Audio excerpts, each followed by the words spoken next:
Hi, I'm Jason Israel. I'm with the Partners in Performance team. I'm the cybersecurity practice lead. What we're focused on in these SOFA chat sessions is to bring some of the best thinking from around the world.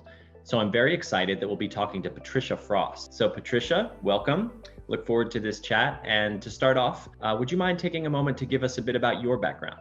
I spent 32 years serving as an intelligence and cyber professional for the United States military. In the Army, it was a very unique opportunity in which I was able to be the director of cyber, electronic warfare, and information operations for the Department of the Army. Could you give us what you see as the top cyber threats as we hope 2021 will be better than 2020?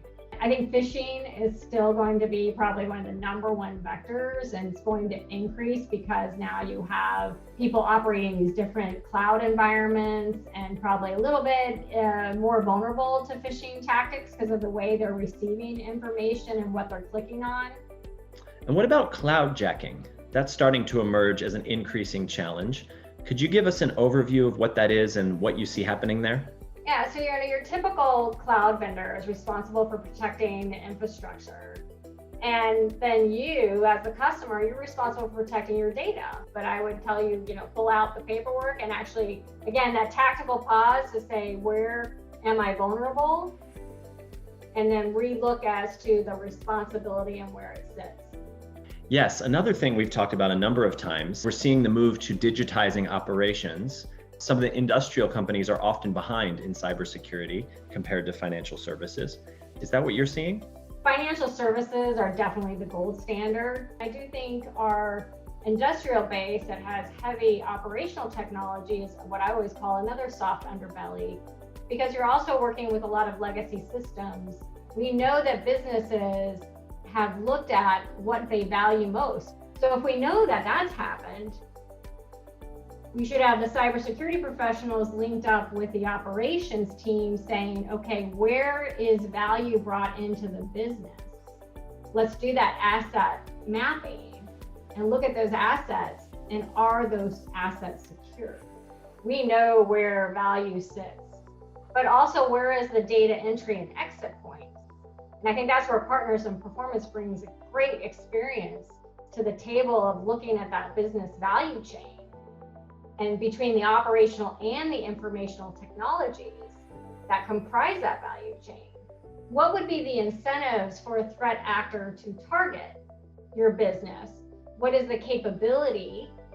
And then you can be working with your cyber and your chief information officers to say, what is the likelihood? What's your thought on having an active plan for a cyber attack now that it's becoming more likely? What companies have actually done a threat exercise in the environment we find ourselves operating now? How would they respond with this hybrid, or for some companies 100% remote, responding to a malicious probe or attack on the infrastructure? And how do people report and rehearse what that active cyber breach plan would be and mitigation procedures, and who do you need to maybe even isolate? And how do you get that word to them?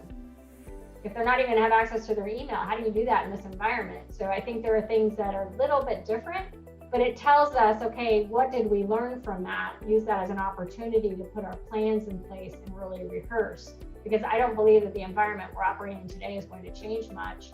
So sort of in closing, for a cybersecurity professional, what should keep you awake at night? What keeps a cybersecurity expert up at night? I feel really confident in the capabilities that we have grown, especially over the last 5 years.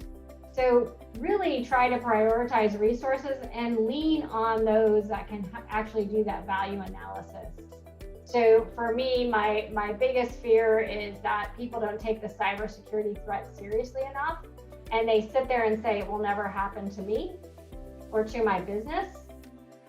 And then they find themselves literally wiped out in one day. And I think you've seen that is if you do the value assessment, you can truly prioritize your dollar.